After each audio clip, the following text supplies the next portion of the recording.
আসসালামু আলাইকুম প্রিয় বন্ধুরা। আজকে আমরা বাংলা স্বরবর্ণ শিখব। সুন্দর করে লিখব এবং আমার সাথে সাথে বলার চেষ্টা করব। প্রথমে লিখেছি অ, তারপর লিখব এইভাবে সুন্দর করে আ, এভাবে আকার দিব। ঠিক আছে? এবার লিখব রস্বই, রস্বইটা ঠিক এভাবে দিব।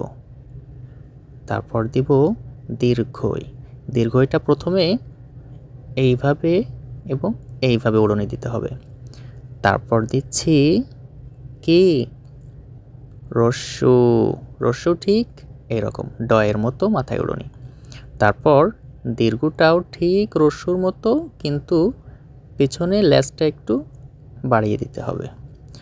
তারপর দিব কি রি, রিটা প্রথমে বয়ের মতো, তারপর এইভাবে রি এর পরে এ, এটা এই যে কত সুন্দর এ।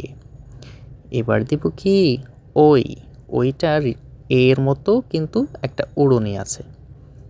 ও এর পরে কি ও, ও এর পরে ও, ওটা ঠিক ও এর মতো কিন্তু একটা উড়নি হবে। এই হয়ে গেল আমাদের বাংলা স্বরবর্ণ।